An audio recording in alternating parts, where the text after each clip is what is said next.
Atos, capítulo 21. Nós nos despedimos deles e fomos embora, navegando diretamente para a ilha de Cos. No dia seguinte, paramos no porto de Rhodes e dali continuamos até a cidade de Pátara, onde encontramos um navio que ia para Fenícia. Então embarcamos nele e seguimos viagem. Quando já podíamos ver a ilha de Chipre, navegamos ao sul daquela ilha e seguimos em direção à província da Síria. Chegamos à cidade de Tiro, onde desembarcamos, pois o navio precisava ser descarregado. Naquela cidade encontramos alguns cristãos e ficamos com eles uma semana.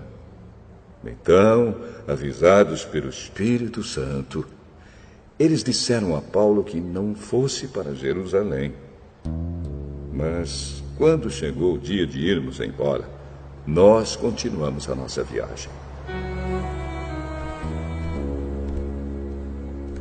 Aí, aqueles irmãos, com as esposas e filhos, nos acompanharam até fora da cidade. E todos nós nos ajoelhamos ali na praia e oramos. Depois de nos despedirmos, embarcamos no navio e eles voltaram para casa. Seguimos viagem, navegando da cidade de Tiro para Ptolemaida.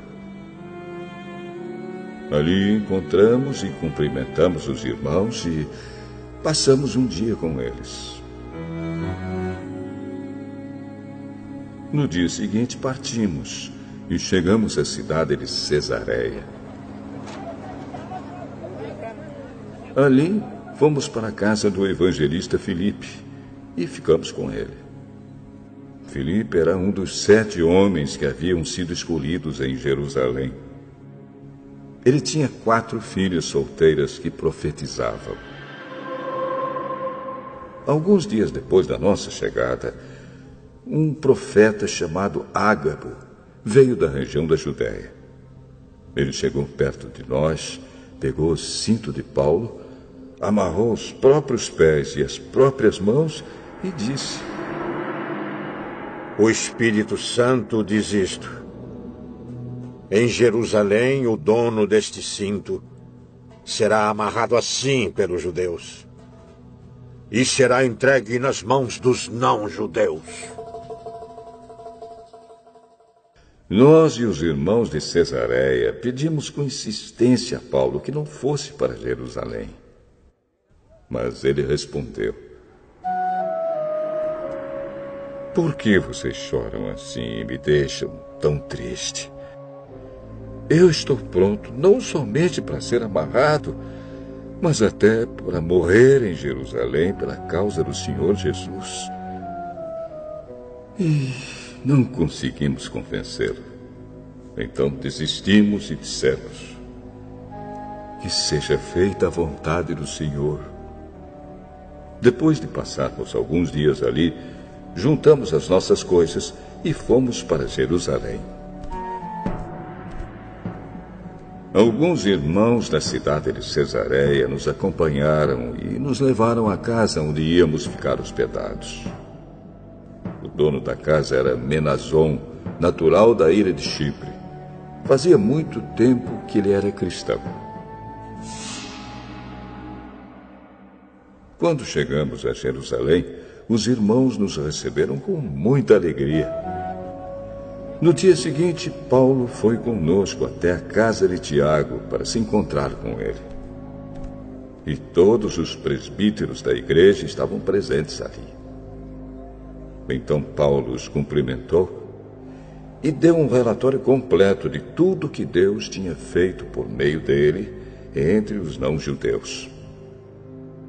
Depois de o ouvirem, todos eles deram graças a Deus e disseram a Paulo: Veja bem, irmão, há milhares de judeus que se tornaram cristãos e todos eles são fiéis à lei de Moisés. Eles ouviram dizer que você ensina os judeus que moram em outros países a abandonarem a lei, dizendo a eles que não circuncidem os seus filhos, nem respeitem os costumes dos judeus. O que vamos fazer? Com certeza eles já ouviram dizer que você chegou. Portanto, faça o que vamos dizer. Estão aqui entre nós 4 homens que têm de cumprir uma promessa a Deus.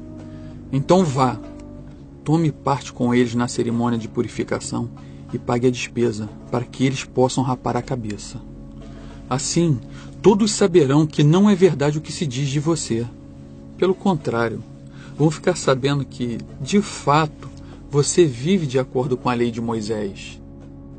Mas, quanto aos não-judeus, que se tornaram cristãos, nós já mandamos uma carta a eles dizendo o seguinte: não comam carne de animais que foram oferecidos em sacrifício aos ídolos, nem sangue, nem carne de nenhum animal que tenha sido estrangulado.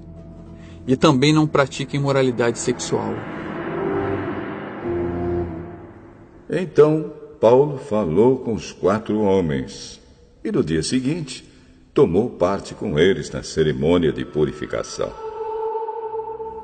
Depois entrou na área do templo para avisar quando iam terminar os dias da purificação, isto é, a ocasião em que cada um dos 4 homens deveria oferecer o seu sacrifício.